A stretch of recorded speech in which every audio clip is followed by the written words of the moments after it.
Um olhar sobre a velhice.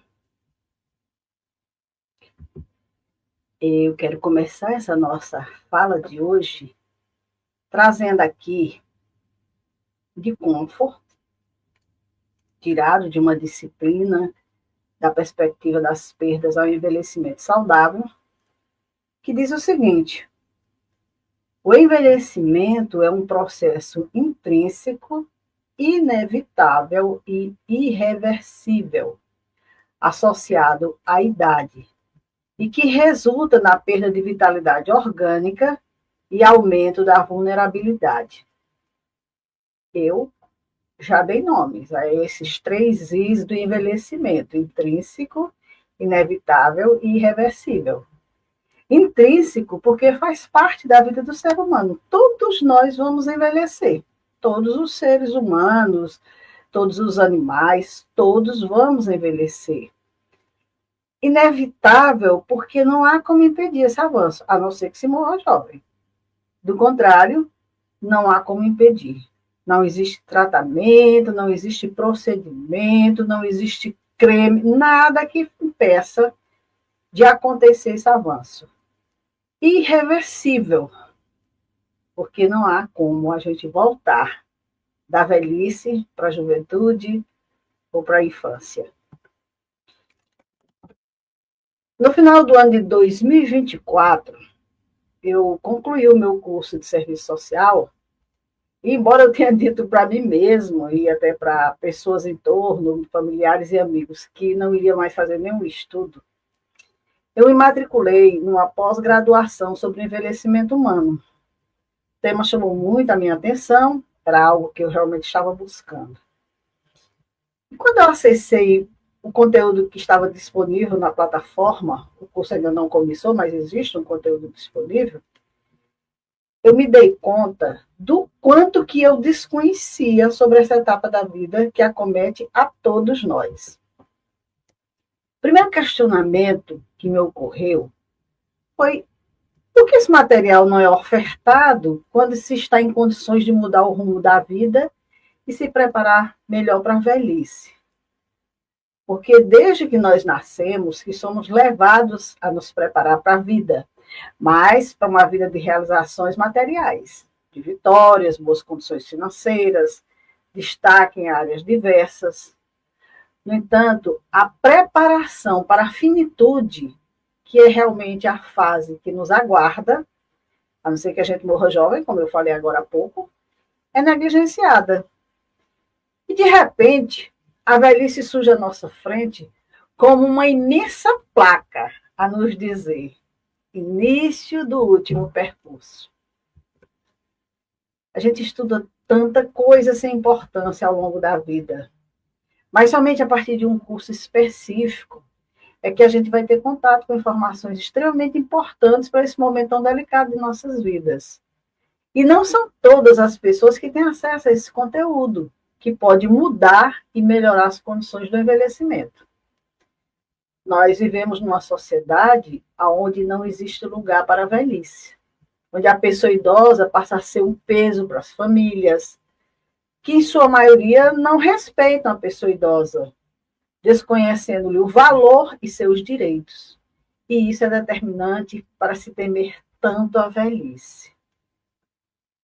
Chega a causar pavor. Como que eu vou envelhecer? Quem vai cuidar de mim? Como é que vai ser a minha velhice? Então, assistindo às aulas disponíveis, eu fui em busca de livros com informações sobre o envelhecimento humano e adquiri alguns.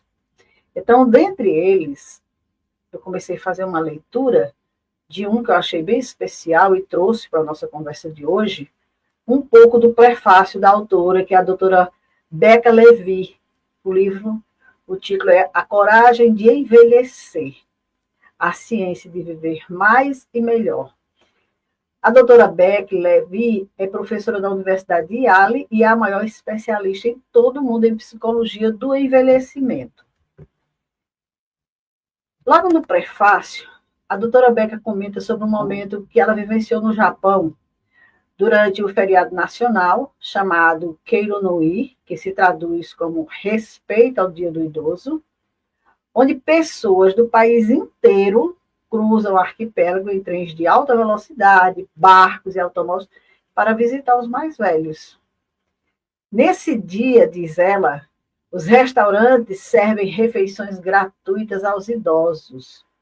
E para aqueles com menos mobilidade, os estudantes preparam e entregam marmitas com sushi fresco e tempura. Claro que essa condição de zelo pelo idoso já é uma prática diária entre os japoneses. Não é só nesse dia, mas nesse dia acontecia de uma forma assim bem interessante. Nesse evento aconteciam aulas de música, onde pessoas idosas podiam dedilhar uma guitarra elétrica pela primeira vez aos 75 anos. As bancas de jornais estavam repletas de mangás contando histórias de pessoas mais velhas se apaixonando. Então, existia toda uma preparação para o idoso, só que bem diferente daquilo que a gente conhece, do que se prepara para o idoso. Né? Aqui estavam aulas de música, as pessoas com 75 anos nunca pegaram numa guitarra, estavam tendo a oportunidade de dedilhar, esses mangás, essas revistinhas, né? E os japoneses tratavam a velhice como algo para desfrutar, uma parte de estar vivo, e não como algo a temer ou amargurar. Então, já bem aqui ela deixa claro que os japoneses tinham um outro olhar sobre a velhice. Tratavam a velhice como algo para desfrutar, não para temer, como acontece conosco aqui no Ocidente, né? Muito contrário ao que ela via nos Estados Unidos, onde a velhice tinha uma imagem cultural diferente. E aí ela conta que observava que em alguns lugares, ou nos lugares de divulgação, os outdoor traziam propaganda de tratamento de pele para disfarçar a idade. Nos anúncios de fim de noite, eram cirurgiões plásticos falando sobre rugas como se fossem forças inimigas, hostis. As saudações eram infantilizadas, dirigidas aos idosos em restaurantes e cinemas, aquela coisa de vovozinho, ou vovozinho, pelo simples fato de serem idosos. Programas de TV, contos de fada e internet, em todos eles, a velhice era tratada como sinônimo de esquecimento, fraqueza e declínio. Pessoal, qualquer semelhança é mera coincidência. Ou estamos assimilando essa cultura? Do que ela tratou aqui dos Estados Unidos, lembrei muito do Brasil, do que nós vemos nas redes sociais. Em A Doutora Beca, no Japão, ela disse que ficou claro que a cultura em que vivemos afeta a forma como envelhecemos. Eu vou repetir, porque isso é muito importante. A cultura em que vivemos afeta a forma como envelhecemos. Para a gente prestar bem atenção a isso. E ela exemplifica em seguida, colocando aqui a situação da menopausa. Ela diz que na cultura japonesa, normalmente não faz muito alarde em torno disso, tratando a menopausa como uma parte natural do envelhecimento que pode levar a uma fase valiosa da vida, ao contrário dos padrões construídos pelos ocidentais, que só ressaltam a irritabilidade feminina e obsolência, que é o processo de redução da utilidade ou valor sexual, que caracteriza a menopausa como uma aflição da meia-idade. Então, em nossa cultura, a mulher, quando entra na menopausa, é como se tivesse começado o período de declínio. E a doutora Beck observou que as mulheres japonesas mais velhas têm bem menos tendência de sentir ondas de calor, bem como outros sintomas da menopausa, que entre mulheres da mesma idade nos Estados Unidos e no Canadá. Os homens japoneses mais velhos são tratados culturalmente como astros do rock em seu país. Segundo o antropólogo que conduziu esse estudo, eles apresentam níveis mais altos de testosterona que seus colegas europeus. E isso sugere que sua libido envelhece de acordo com a maneira como sua cultura percebe e trata o envelhecimento. de que forma a nossa cultura percebe e trata o nosso envelhecimento. Vamos pensando. Porque ela diz que, a partir dessas observações, ela começou a se perguntar o quanto que a cultura afeta a visão individual a respeito da idade, quer dizer, a visão da própria pessoa, e a maneira como pensamos nas pessoas mais velhas e no envelhecimento. Também disse que ficou muito curiosa para saber até que ponto essas concepções individuais influenciam o processo de envelhecimento. Até que ponto eu me percebo entrando nessa fase de envelhecimento? Isso vai influenciar muito o processo. E ela faz uma pergunta interessante. As crenças a respeito da idade poderiam ajudar a explicar por que os japoneses têm a maior expectativa de vida no mundo? Nós vimos lá no início que eles comemoram a velhice. Não existe, e também existe uma cultura que supervaloriza, que respeita o idoso. Então, a doutora Beck disse que entrou na faculdade para estudar psicologia social, para entender como que o pensamento, o comportamento e a saúde dos indivíduos são afetados pela sociedade e pelos grupos aos quais pertencem e interagem, porque nós somos influenciados, sim, pela sociedade, pelos grupos que a gente convive, mas ela queria focar a experiência dela nas pessoas mais velhas, que geralmente eram deixadas de fora da maioria dos estudos de psicologia. Então, o enigma que ela trazia era o seguinte: como medir o impacto da cultura sobre a nossa tão bem definida biologia? Como é que uma cultura pode interferir no meu envelhecimento, na minha biologia?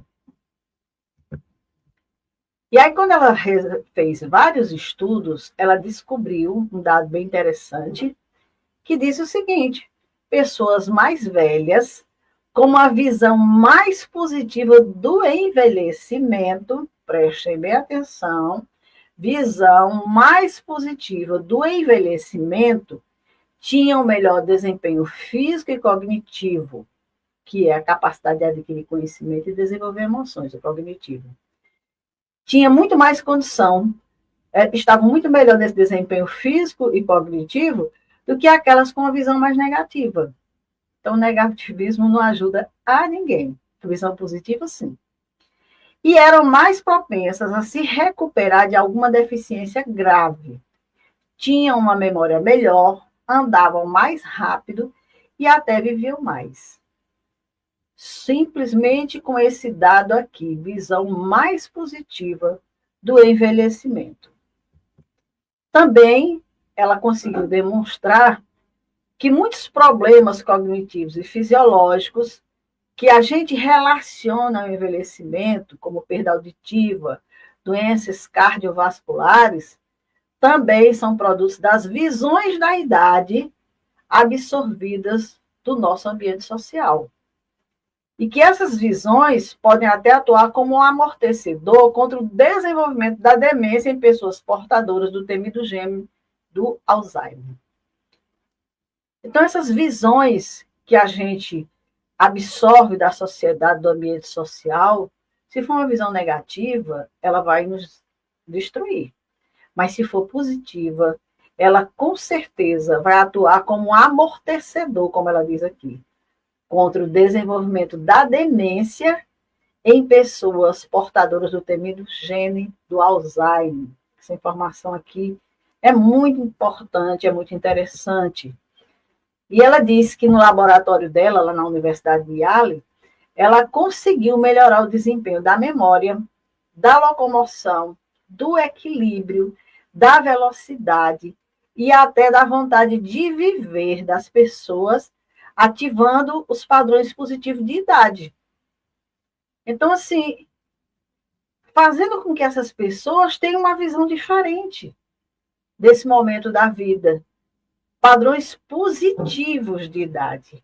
Melhorou o desempenho da memória, da locomoção, do equilíbrio, da velocidade e até da vontade de viver. Esses pesquisadores, como a doutora Beck, tem uma imensa parcela de responsabilidade no aumento da perspectiva de vida, que no Brasil aumentou de 71,1 anos em 2000 para 76,4 anos em 2023. A perspectiva de vida foi lá para cima. Esses pesquisadores estudam, divulgam seus estudos, em cima disso, muitas informações chegam até nós, e com isso a gente vai mudando a nossa prática, a nossa maneira de viver, e com isso também as condições de vida vão melhorando, e aí, com certeza, também vai melhorar a perspectiva de vida do ser humano. Então, nesse livro, que eu citei agora há pouco, ela vai trazer alguns procedimentos que ela realizou com relação desse condicionamento, ou essa ativação dos padrões de idade consciente, porque aí, do inconsciente, quer dizer, porque nós trazemos ainda muitas ideias mal formadas da idade, de ser idoso, e ela vai ativar esses padrões de idade inconsciente para que a gente tenha sobre esses padrões uma ideia mais positiva.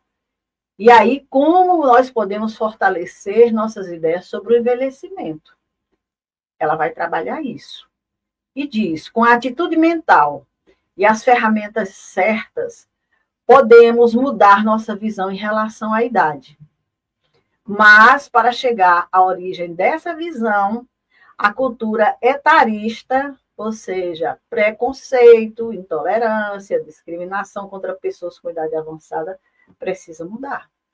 E aí, com certeza, a gente vai mudar essa visão em relação à idade, não só individualmente, como da sociedade. Ela traz também um dado que diz o seguinte, que pela primeira vez na história da humanidade, há agora no mundo mais pessoas com mais de 64 anos do que com menos de 5 anos, que é aquele dado que a gente falou no vídeo passado. Menos mortalidade e menos nascimento. Então, as pessoas estão vivendo mais, estão nascendo menos crianças, e aí a ONU prevê que para 2050, aproximadamente, nós teremos 2 bilhões de pessoas com mais de 60 anos, ultrapassando o número de adolescentes e crianças menores de 14 anos, que é aquela coisa da pirâmide invertida. Vamos ter muito mais adultos do que crianças. E ela cita também que alguns políticos, economistas e jornalistas estão aflitos com o que chamam de o tsunami de prata. Mas eles estão equivocados. O fato de tantas pessoas viverem a velhice e fazerem isso com mais saúde é uma das maiores conquistas da sociedade e uma oportunidade extraordinária para repensar o que significa envelhecer. Também nos diz que a maneira como se vê a própria idade, ao que parece, pode tirar ou adicionar quase 8 anos de vida. Em outra palavra, essas visões não estão apenas na nossa cabeça. Então, da forma como você vê a velhice, você pode tirar 8 anos de vida de você, ou 8 anos acrescentados. Tanto você pode fazer isso com você, como a sociedade pode fazer isso com você também. Para o bem ou para o mal, diz ela, essas imagens mentais, produto das nossas dietas culturais, sejam os programas a que assistimos, as coisas que lemos ou as piadas que nos fazem rir, tornam-se roteiros que acabamos encenando. De tanto ver, de tanto ouvir, de tudo, termina se tornando uma verdade. Então, para o bem, se a gente cultivar isso para o melhor, e para o mal, se a gente continuar nessa perspectiva aí de negação desses nossos idosos, da pessoa idosa. E isso é muito sério, porque essas imagens mentais que temos é de uma sociedade onde não existe lugar para a velhice, infelizmente. E a gente acaba encerrando esse roteiro, achando que realmente que vale ter mais é que morrer, para quê? Não serve para nada. Mas a gente pode mudar para uma sociedade cujas imagens mentais sobre a velhice seja positiva? Será que a gente pode? Ela pergunta e responde. Nossas vidas são produtos de muitos fatores diferentes que não podemos controlar. Quais são esses fatores? Onde e de quem nascemos, o que está nos nossos genes e os acasos que nos acontecem. Mas o interesse dela nesse trabalho é identificar os fatores que podemos controlar para melhorar nossa experiência do envelhecimento e nossa saúde. E um desses fatores, ela diz, é a forma como pensamos no envelhecimento e conceituamos o ciclo da vida. A velhice, ela é uma fase tão importante quanto a infância, a juventude, a fase adulta. E a pessoa idosa, ela pode e deve buscar na sociedade e receber oportunidade e aprendizado. Isso é uma luta que tem que ser de todos nós, e em busca dessas oportunidades para que o idoso possa receber desses aprendizados. Muitos deles estão cedendo por isso, outros já se entregaram devido às imagens mentais que trazem, né? E como podemos, como indivíduos e sociedade, mudar a nossa forma de pensar sobre nós mesmos e aqueles ao nosso redor à medida que envelhecemos para desfrutar os benefícios dessa mudança? Diz a doutora Becker. Pergunta, né? Então, nos encontros vindouros, nós vamos comentar um pouco mais sobre essa pesquisa realizada pela doutora Becker, que muito pode nos ajudar a envelhecer, desfrutando dos benefícios dessa mudança. Eu quero encerrar a nossa conversa de hoje com o texto de Cora Coralina, que é uma poetisa e contista brasileira, falecida aos 96 anos. E o texto se intitula Não Tenho Medo da Velhice. Eu não tenho medo dos anos e não penso em velhice. E digo para você, não pense. Nunca diga eu estou envelhecendo ou ficando velha. Eu não digo. Eu não digo que estou ouvindo pouco. É claro que quando preciso de ajuda, eu digo que preciso. Procuro sempre ler e estar atualizada com os fatos. E isso me ajuda a vencer as dificuldades da vida. O melhor roteiro é ler e praticar o que lê. O bom é produzir sempre e não dormir de dia. Também não diga para você que está ficando esquecida, porque assim você fica mais. Não diga que eu estou doente. Digo sempre, eu estou ótima. Eu não digo nunca que estou cansada. Nada de palavra negativa. Quanto mais você diz estar ficando cansada e esquecida, mais esquecida fica. Você vai se convencendo daquilo e convence os outros. Então, silêncio. Sei que tenho muitos anos. Sei que venho do século passado e que trago comigo todas as idades. Mas não sei se sou velha, não. Você acha que eu sou? Tenho consciência de ser autêntica e procuro superar todos os dias minha própria personalidade, despedaçando dentro de mim tudo que é velho e morto, pois lutar é a palavra vibrante que levanta os fracos e determina os fortes. O importante é semear, produzir milhões de sorrisos, de solidariedade e amizade. Procuro semear otimismo e plantar sementes de paz e justiça. Digo o que penso com esperança. Penso no que faço com fé. Faço o que devo fazer com amor. Eu me esforço para ser cada dia melhor, pois bondade também se